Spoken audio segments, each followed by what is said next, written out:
बच्चों, हिंदी साहित्य की कक्षा में आप सभी का स्वागत है। हिंदी साहित्य की कक्षा 8 का अध्याय आत्मनिर्भरता आज हम पढ़ेंगे और समझेंगे। हिंदी साहित्य हमारे जीवन में सिर्फ भाषा ही हमें नहीं सिखाती या सिर्फ हमें बोली ही नहीं सिखाती, अपितु जीवन जीने की कला और उसके महत्वों से भी हमें अवगत कराती है। तो आइए बिना किसी देरी हम अपना अध्याय प्रारंभ करते हैं। ये है अध्याय 4, आत्मनिर्भरता। पाठ परिचय के माध्यम से हम जानेंगे कि सुश्री देविका रंगाचारी द्वारा लिखी गई इस कहानी में बताया गया है कि जो लड़कियों के लिए निश्चित किए गए हैं वे लड़कों के लिए भी आवश्यक है। यानी जो काम लड़कियां कर सकती हैं वो लड़कियों को भी करने चाहिए। वस्तुतः लड़के लड़कियों को चाहिए कि जहां तक हो सके वे ज्यादा से ज्यादा काम सीखे और करें। ऐसा नहीं है कि खाना बनाना सिर्फ लड़कियां ही खाना बनाएंगी, नहीं, ही गलत है। रवि ने उमा के कमरे में झांका। अरे मैं भूख से मरा जा रहा हूँ, उसने कहा। खाने के लिए कुछ बनाकर दे दो, मुझे काम है। उमा ने तपाक से यानी जल्दी से गुस्से से ये कहा। जल्दी से उसने आंसर दिया। कल मुझे गणित की कल मेरी गणित की परीक्षा है और मुझे बहुत पढ़ाई करनी है। कितनी खराब हो तुम।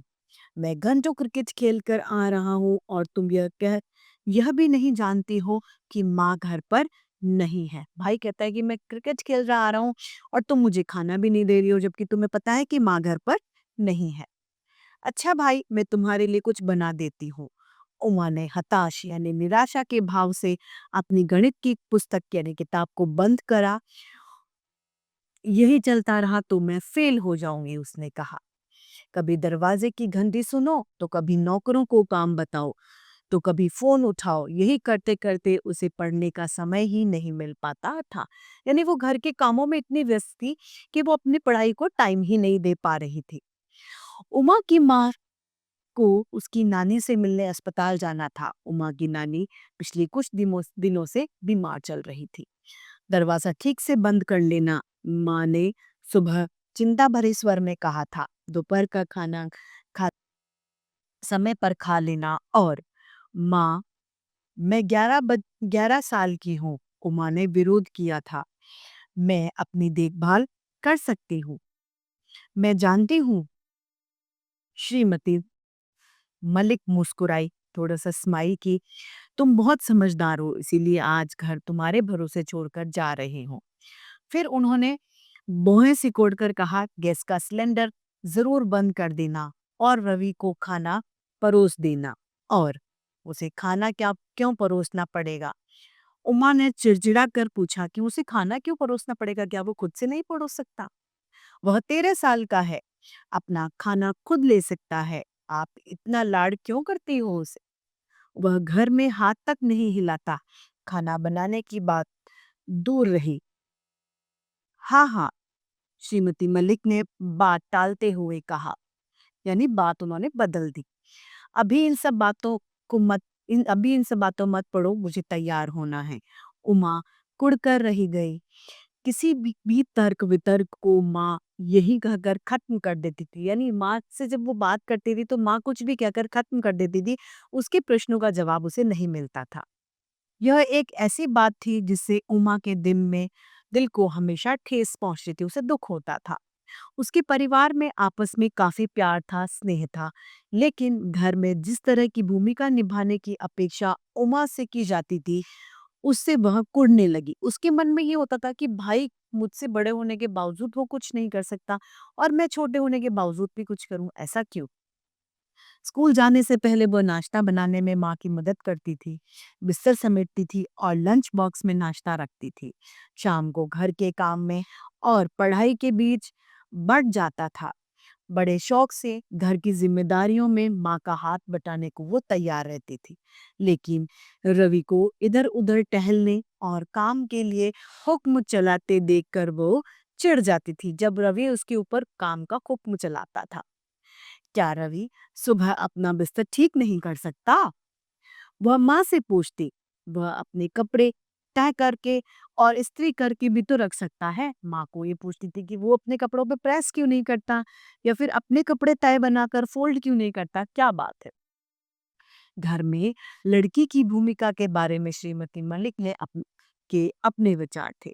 वे रवि को घर का कोई काम करने के लिए नहीं कहती थी क्योंकि वो लड़का था। उमा को लगता था कि 2 साल पहले उसके पिता की मृत्यु हो जाने के बाद से स्थिति बदतर यानी खराब हो गई है। उमा अधिक जिम्मेदारियां अपने ऊपर लेती चली गई, यानी बहुत ज्यादा जिम्मेदारियां, अधिकाधिक यानी ज्यादा से ज्यादा जिम्मेदारियां उमा ने अपने ऊपर ले ली। वैसे उसकी माँ उसका बहुत आभार मानती थी, उसकी माँ उसका बहुत एहसान मानती थी। उमा तो मेरा दाहिना हाथ है, वे अपनी सहेलियों से ये कहती थी। अपनी सहेलियों से उसकी माँ कहती थी कि उमा के बिना मैं कुछ भी नहीं हूँ, उमा मेरा दाहिना हाथ है। सच पूछा जाए तो घर वही चलाती है, उससे मुझे बहुत मदद मिलती है। रवि वैसे का वैसा रहा, हर समय मटर गश्ती यानी मजे करता है और अपने शौक पूरे करता है। माँ अपने मित्रों को दोनों बच्चों के बारे में ये सब बताती थी। उमा ने रवि के लिए सैंडविच बनाया और उसके कमरे में ले गई। बनाना सीख क्यों नहीं लेते? उसने पूछा। डबल रोटी पर मक्खन या जैम ही तो लगाना है, बस इसमें क्या मुश्किल है? इस पर वो बोला, हाँ हाँ, बना क्यों नहीं सकता? रवि ने तिरस्कार से कहा, पर ये सब औरतों के काम हैं और रसोई के बखेड़े में पड़कर मुझे अपना समय खराब नहीं करना, यानी बर्बाद नहीं करना। वो कहता है ये सब काम मैं सीख सकता हूँ, बना भी सकता हूँ, लेकिन ये सब काम किसके हैं? महिला वर्ग के काम है, इसीलिए मैं इसे नहीं बनाता। उमा क्रोध से जल उठी, उसे गुस्सा आ गया। तो मेरे पास बहुत फिजूल का समय है, मेरे पास क्या एक्स्ट्रा समय है? वह चिल्लाई। कल मेरी परीक्षा है और तुम्हारे लिए यह बनाने में मेरे 15 मिनट खराब हो गए। उसे गुस्सा आ रहा था क्योंकि वो अपनी पढ़ाई नहीं कर पा रही थी। वो बोला, तमीज से बात करो। रवि ने डांटा। मैं तुम्हारा बड़ा भाई हूँ, समझी? तुम्हें मेरी इज्जत करनी चाहिए, मेरा खाना परोसना तुम्हारा कर्तव्य है। उमा पैर पटकती हुई कमरे से बाहर चली गई, उसे गुस्सा आ गया। उसकी आंखों से आंसू डबडबा रहे थे, उसकी आंखों में आंसू छलक रहे थे। सैंडविच के लिए रवि ने उसका एहसान तक नहीं माना। उसने अपना सिर जोर से झटका और आंसू पोंछ लिए। ऐसी छोटी मोटी लड़ाई को लेकर अपनी परीक्षा नहीं बिगाड़नी है। आखिर अपने बड़े भाई से उसकी इस प्रकार की बहस पहली बार तो नहीं हुई थी, यानी ज्यादातर इन बातों पे उसकी बहस हुआ करती थी। एक हफ्ते के बाद उमा को स्कूल में खेले जाने वाले नाटक, संगीत और जादू के मुख्य भूमिका के लिए चुना गया। यह एक ऐसी लड़की की भूमिका थी जो एक दिन बारिश में बाहर घूमते हुए जादुई कारनामे कर बैठती है। इसको लेकर उमा बहुत ज्यादा उत्साहित थी, बहुत ज्यादा खुश थी इसको लेकर। स्कूल की छुट्टी के बाद ठहर सकती हो क्या? नाटक की अध्यापिका ने श्रीमती निवास श्रीनिवासन से पूछा।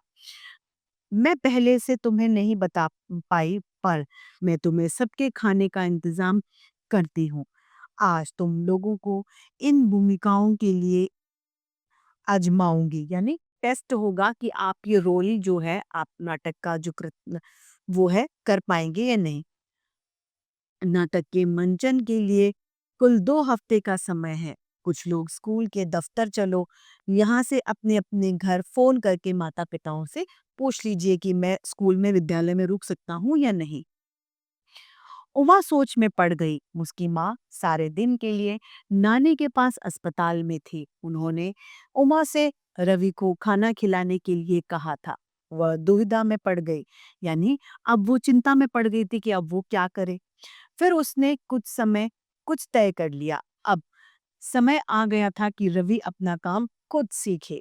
इसीलिए उसने फोन करके रवि को अपने स्कूल में रुकने के बारे में बता दिया और उसके कुछ कहने से पहले उसने फोन रख दिया। मेरे खाने का क्या होगा? रवि ने चिल्लाया, लेकिन दूसरी तरफ सुनने वाला कोई नहीं था क्योंकि फोन कट गया। वह भागा भागा रसोई में गया और खाना ढूंढने लगा। एक बर्तन में चावल भीगे रखे थे और बगल में कई खाली बर्तन थे। उमा ने सोचा था कि घर लौटकर कुछ सादा सा खाना बना लेगी, पर अब वह भी नहीं था। रवि ने फ्रिज में रखे सामान की खोजबीन की, लेकिन वहां 2 रोटी, दही और कच्ची सब्जियों के अलावा उसे कुछ नहीं मिला। डबल रोटी और मक्खन भी अब नहीं था। रवि को घबराहट होने लगी। उसके पेट में चूहे कूद रहे थे। वह निराश भाव से शून्य में ताकने लगा। भीगे चावलों से क्या किया जाता है? फ्रिज में मिले 2 अंडों को उसने हाथ फेर कर देखा। क्या उन्हें तोड़ देने से आमलेट बन जाता है या उन्हें साबुत पका दिया जाए? इन दोनों तरीकों की आजमाइश करने की हिम्मत नहीं हुई। थोड़ी देर बाद भूख मिटाने को चाय का एक प्याला मिल जाता है। खोजने पर उसने चाय की पत्ती, दूध और चीनी मिल गए। उसे समझ नहीं आया कि इन्हें एक साथ मिला देने पर चाय कैसे बन जाती है। हताश होकर वह भीगे चावल चबाने लगा, लेकिन उन्हें तो उसने तुरंत थूक दिया। ऐसी स्वादहीन चीज जिसमें स्वाद ही न हो, वह स्वादहीन उसने पहले कभी नहीं खाई थी। उसे भूख से कमजोरी महसूस होने लगी। वह धम से सोफे पर जा बैठा। उमा कितनी खराब है जो आज उसे मुसीबत में डालकर गायब हो गई। माँ से इसकी शिकायत करूंगा। और अचानक बाजार का ख्याल आने से वह एक झटके से उठकर खड़ा हो गया। तब उसे ध्यान आया कि उसके पास पैसे नहीं हैं। तो उसके सारा उत्साह पर पानी फिर गया। वो एक पल के लिए खुश हो गया था कि बाजार से जाकर कुछ खा लूंगा, लेकिन उसके पास में पैसे ही नहीं थे जो वो कुछ खा पाए। जब उमा घर लौटी तब 5 बज चुके थे। अंदर आकर रवि को सोफे पर पड़ा देखकर वो हैरान हो गई। अरे तुम क्रिकेट क्यों नहीं खेल रहे हो? उसने मुस्कुराकर पूछा। तुम्हारे सारे दोस्त तो बाहर हैं। सोफे से कराहने की आवाज आई। उमा उस लेटी हुई आकृति को खोखले स्वर में कहा, मैं मरा जा रहा हूँ, मुझे कुछ खाने को दे दो प्लीज। अपने हट्टे कट्टे भाई यानी हट्टे कट्टे यानी शारीरिक रूप से स्वस्थ होने वाले भाई की इस हालत को देखकर उमा ने अपनी हंसी दबाई और कुछ खिलाने के लिए रसोई में दौड़कर आई। 20 मिनट में रवि के सामने आमलेट, ताज़ा सलाद और झटपट तैयार की गई आलू की सब्जी से भरी प्लेट हाजिर उसने कर दी। खाना खाकर रवि की जान में जान आई। उसका पेट भर गया, उसे अच्छा लगने लगा। अब तुमने मुझे बचा लिया, वह बोला। बहुत धन्यवाद। धन्यवाद की कोई बात नहीं, उमा ने मुस्कुराकर रवि से कहा। रवि को सोफे से उठता देख उसने पूछा, क्रिकेट खेलने जा रहे हो? वो बोला, नहीं, मैं रसोई में जा रहा हूँ और तुम मुझे खाना बनाना सिखाओगी। 1 घंटे बाद श्रीमती मलिक जब घर लौटी तो उन्होंने अपने दोनों बच्चों को रात के खाने की तैयारी में लगे हुए देखा। रवि अपने रवि अपने बेटे को उत्साहपूर्वक पत्ता गोभी काटते देखना उसके लिए एक अजीबोगरीब दृश्य था, क्योंकि वो कभी घर में कार्य नहीं करता था। कि वे चिल्ला पड़ी, तुम क्या कर रहे हो? क्या कर रहे हो?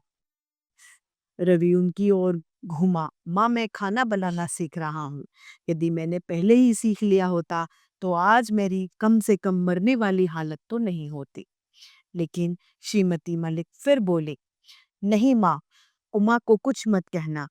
रवि ने दृढ़ स्वर में कहा और अपनी दुर्गति यानी अपनी स्थिति, खराब स्थिति के बारे में बताया। मैंने तय कर लिया है, उसने कहा, मुझे अपने काम चलाने भर का तो खाना बनाना आना ही चाहिए। बेशक ये कार्य महिलाओं का है, लेकिन हमें वह कार्य करने सीखने चाहिए कि जो विपत्ति में हम अपना कार्य कर सकें, विपत्ति में हम अपनी जीविका को चला सकें। आखिर तुम और उमा कब तक मुझे बना बना कर खिलाती रहोगी, है ना उमा? श्रीमती मलिक कुछ नहीं बोली, केवल मुस्कुराती रही। आखिर मेरा बेटा बात तो ठीक ही कर रहा है। इस पाठ की रचिता है देविका रंगाचारी। तो इसी के साथ हिंदी साहित्य की कक्षा यही समाप्त होती है। फिर से हिंदी साहित्य में ऐसे रोचक अध्याय लेके आपके समक्ष प्रस्तुत होते रहेंगे। आज के लिए इतना ही, फिर मिलते हैं। धन्यवाद।